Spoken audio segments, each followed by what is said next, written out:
Hi, good afternoon, everybody. Welcome to today's Equality Roundtable on the topic of opportunities and challenges in building workplace racial diversity and inclusion. When the EOC launched the Racial Diversity and Inclusion Charter 2 years ago, one of our motivating factors was to have more conversations around race.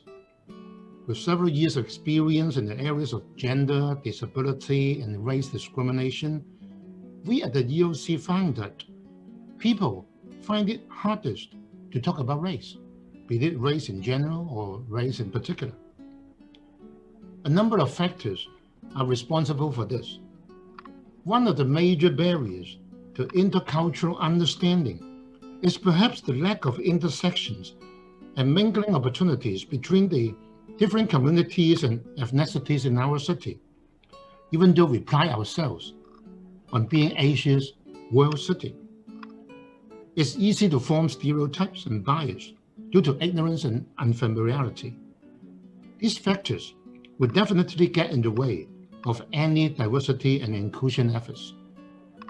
The good thing is that this situation can be reversed.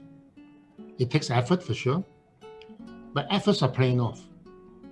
What is needed is more intercessions, more platforms to meet, to become colleagues and friends. It's harder to harbor bias and negative feelings for someone we get to know personally. Color, gender, disability, sexual orientation, all these become irrelevant, and all that matters is the individual, the personality behind those external attributes.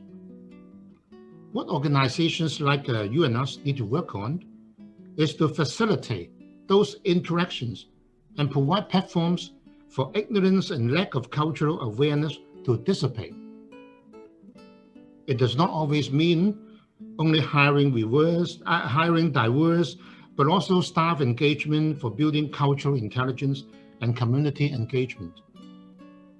Clearly, now with the prevalence of the COVID-19 pandemic, as well as other unfortunate cases, both we see in Hong Kong and elsewhere in the world, impacting on ethnic minorities' rights, the issue of race has been given a sense of global urgency. We expect governments and organizations all over the world to do more for racial equality. While regulations and laws have their own place and utility, societal engagement will be of prime importance. Leaders have to lead the charge and make sure that diversity and inclusion are embedded in every corporate culture.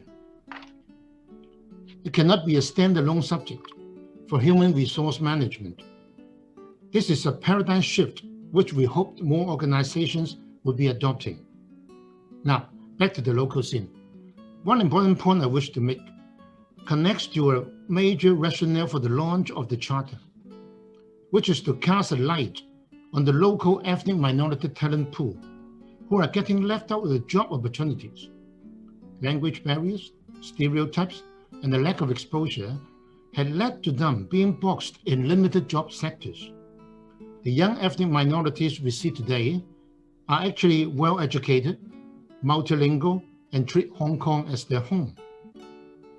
We urge all employers to consider engaging with this pool, not only just through recruitment, but also through internships, job races, talks, voluntary activities, etc., etc.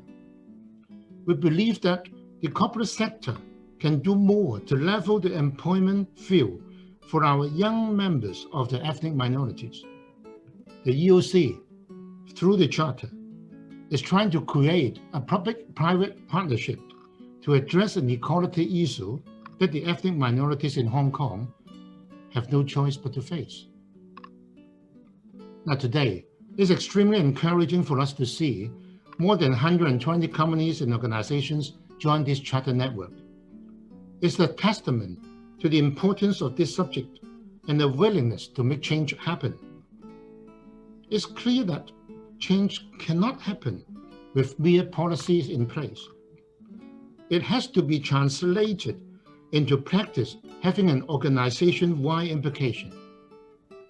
And I'm very pleased to announce that to motivate more companies and organizations to walk the walk and build an equal and inclusive workplace, the EOC is going to launch a brand new initiative, the Equal Opportunity Employer Recognition Scheme, by the end of this month.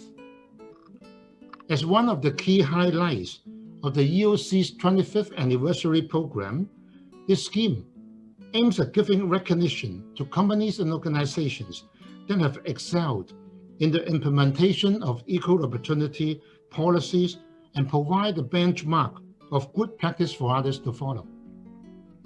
It is set to take diversity and inclusion initiative to a new level, encompassing not just racial equality, but also gender equality, equality for diverse abilities, and family status equality.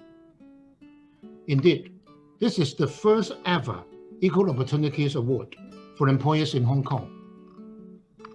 Both public and private enterprises, including small, medium enterprises, public organizations, and non-government organizations, may choose to apply for any one of these 4 categories, or for all categories of the awards. We're going to send out information about this scheme very soon, and I call on your support to join the scheme and help us spread the word around it. Now, going back to the seminar, the topic of discussion today is indeed very apt and important. I thank all the panelists for giving us their insights and opinions, drawn from their experience as well as their passion. Portia and Olivia, thank you for your sharing, which comes from years' experience in the field. And Jones, Kayeb, and Tracy, it's very heartening to see the fire and conviction you young professionals have for this subject. And I wish you the very best for successful careers in a more equitable world. And I must thank Paul Artwright for his expert moderating of the topic and draw everyone's views and suggestions.